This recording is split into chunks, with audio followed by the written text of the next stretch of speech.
भगवते वासुदेवाय। जय श्री हरि, जय श्री भगवान विष्णु जी, जय श्री भगवान कृष्ण जी। सर्वशक्तिमान परम परमात्मा भगवान श्री कृष्ण जी ने कुरुक्षेत्र के मैदान में अर्जुन को समस्त ज्ञान देते हुए ज्ञान योग की महिमा और उसके महत्व को बहुत विस्तार से बताया है। श्रीमद् भगवद गीता के अनेक वीडियोस आप सब देख चुके हो और उससे ज्ञान योग के बारे में बहुत कुछ आप समझ चुके होंगे। आज के वीडियो में मैं आपको ये बताना चाहता हूँ कि श्रीमद् भगवद गीता में भगवान श्री कृष्ण जी और अर्जुन के बीच ज्ञान योग को लेकर जितने भी संवाद हुए हैं उनका वास्तव में सार क्या है, और उस सार को जानने के बाद आप इस संसार में भी सुखपूर्वक जीने का प्रयास करेंगे और परमात्मा को भी नज़दीकी से तत्व से जान पाएंगे और इस संसार को सच्चाई से समझ भी पाएंगे। सबसे बड़ा अज्ञान ये है कि हम इस संसार को सत्य मान लेते हैं। हम ये मान लेते हैं कि जो दिखाई पड़ रहा है वही सत्य है, और जो दिखाई नहीं पड़ रहा है, जैसे भगवान तो दिखाई पड़ ही नहीं रहा है, न किसी ने उसे देखा है, अर्थात ना आपने देखा है, ना आपके मिलने जुलने वाले अनेक लोगों ने भी उसे देखा नहीं है, तो उसके सत्य होने की प्रामाणिकता पर कभी कभी कुछ न कुछ विचार अज्ञानियों के मन में उठने ही लगते हैं। मैंने अज्ञानी इसलिए कहा कि यह अज्ञानी कोई भी हो सकता है। जब भी ये विचार उठता है तो यह अज्ञान ही है कि भगवान है भी या नहीं, क्योंकि उसका कोई प्रमाण नहीं है। ज्ञान ये है कि ये संसार सत्य नहीं है, ये संसार असत्य है। असत्य इसलिए है क्योंकि हम सब यहाँ जन्म लेते हैं और मृत्यु को प्राप्त करते हैं। अगर सत्य होता तो हम सब यहाँ एक बार जन्म ले लेते और फिर मृत्यु हम सबकी होती ही नहीं।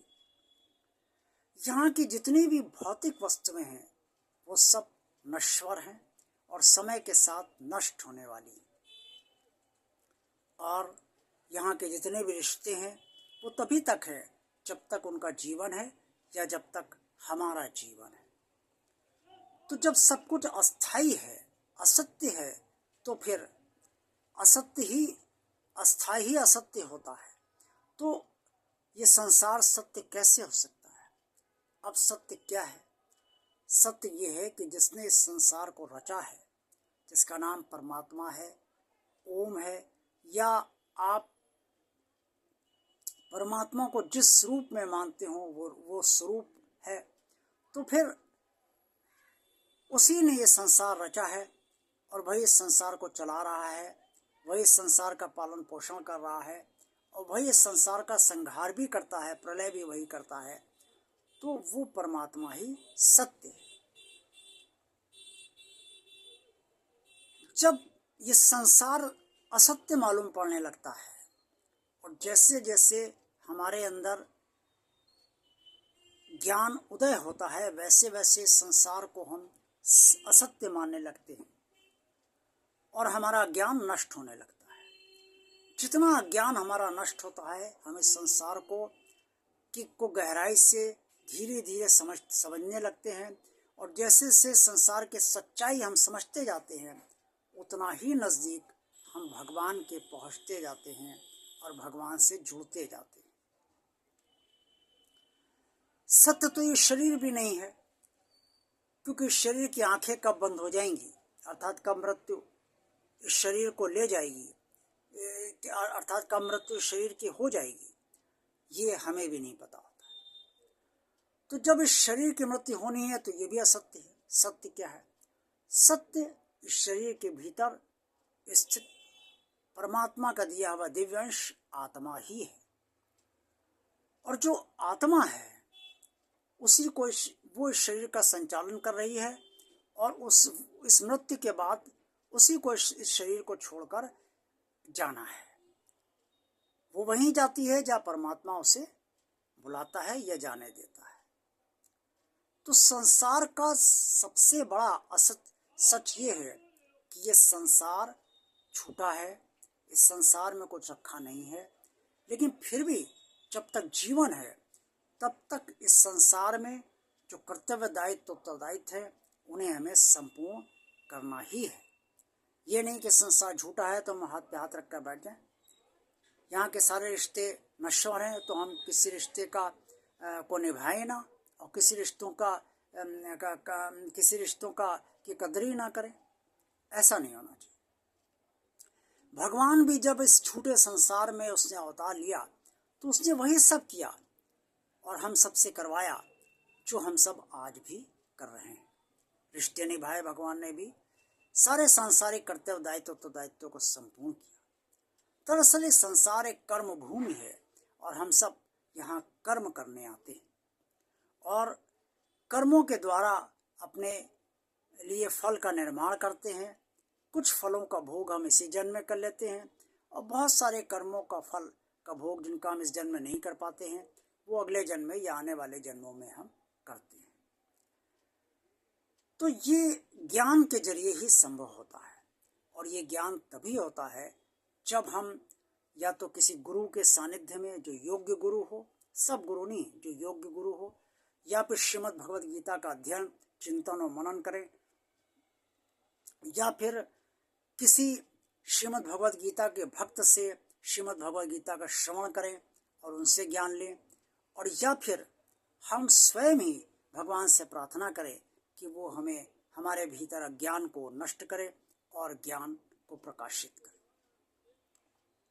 जब तक अज्ञान नष्ट नहीं होगा तब तक ज्ञान हमारे अंदर उदय नहीं होगा, और जितना ज्ञान बढ़ेगा, जितना ज्ञान का प्रकाश हमारे भीतर फैलेगा, उतना ही हम अज्ञान हमारा नष्ट होगा और हम ज्ञान के जरिए इस संसार को जान पाएंगे, इस संसार की सच्चाई को जान पाएंगे और परमात्मा के नजदीक पहुंचेंगे। ज्ञान योग का वास्तविक उद्देश्य यही है कि इस संसार का सत्य जान लिया जाए, यही ज्ञान है।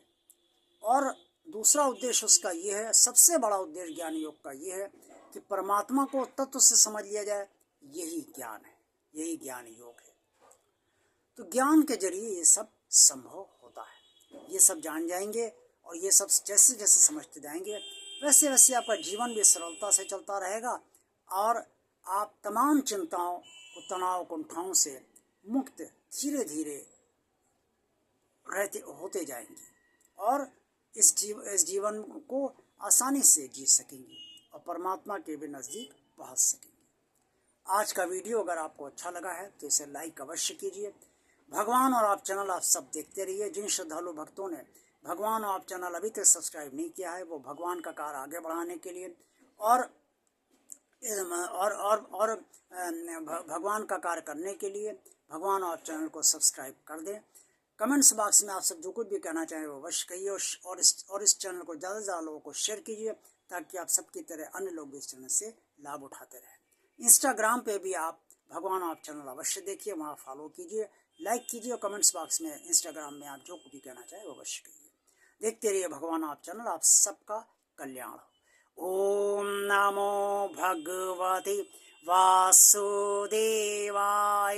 जय श्री हरि, जय श्री भगवान विष्णु जी, जय श्री भगवान कृष्ण जी।